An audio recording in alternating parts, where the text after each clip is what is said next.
Everyone, I'm Officer Simons, and we're here to discuss one of the first and largest crackdowns on illegal gambling casinos that Southwest Florida has had to date. First, I would like to recognize Florida Gaming Commission Chief Snyder.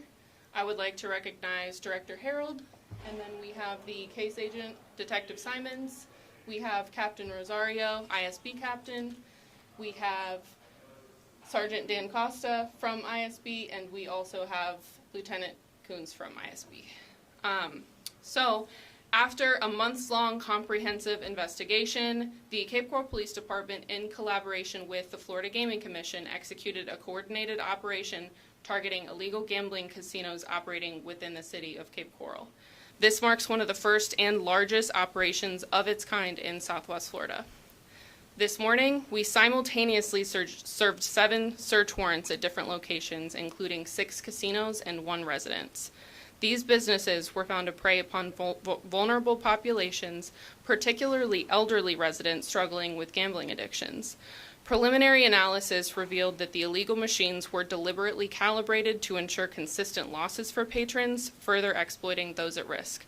Per Florida state statute, machines must be calibrated to at least 85% or higher. Today, we found machine payouts as low as 18.5%. Evidence also indicates these establishments served as havens for other illegal activity, including narcotics trafficking. During today's coordinated efforts, investigators seized over $540,000 in cash and 428 gambling machines. While no arrests have been made at this time, multiple persons of interest have been identified. The investigation remains ongoing and is in the early stages, with additional enforcement efforts expected.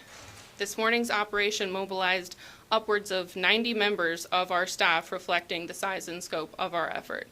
The Cape Coral Police Department extends its gratitude to the City of Cape Coral for their continued support in eliminating these illegal establishments.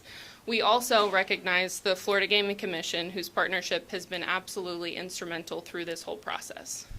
Does anyone have questions? If someone sees this and realizes they've been a victim of this, what do they have available to them? At the point that we're at, that's why we are intervening and trying to shut these casinos down. Approximately, what's the value of the machines that were seized? We don't have an exact value for the machines. It's more about the idea of making sure that there are no longer any victims in Cape Coral. We're getting these machines out of here along with these businesses.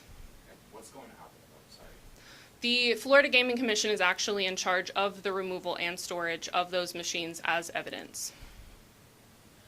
Was it a series of tips that started this investigation that you can share, or was it the actual victims themselves who started reporting? That is part of our ongoing investigation. Do we have a range of how many people that have been affected by this? Directly, no. There's a lot of patrons that often frequent these establishments, and those are the people that we're trying to get justice for as we remove these gambling casinos from the city. So when we're reporting this, should we say, if you think that you've been a victim, to reach out to you all, or is that covered by now? That should pretty much be covered.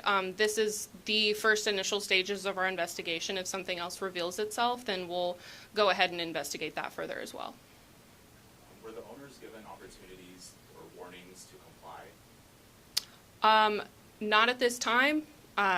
The city is actually in partnership with us to eventually remove the business tax receipts as well. Was anyone in the gaming casinos while the raids were happening playing? Potentially, but we hit early enough in the morning. A lot of them open at 10 a.m., so there were not people that were ultimately disturbed in the process of serving our search warrants. If you said this already, I apologize, but do you have an amount of narcotics that were either seized, or do you have any in your possession from those gaming facilities? We didn't have any directly seized today, but pieces of narcotics investigations were observed throughout the evidence process as we were proceeding with the casino operations. What prompted the crackdown at this particular time? This was in collaboration with the Florida Gaming Commission and the city.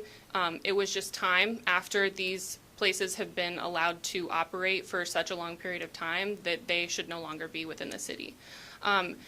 If there are no further questions, I will run upstairs, get a press release sent out for you guys, and if you have any other questions, you can reach out to the Public Affairs Office.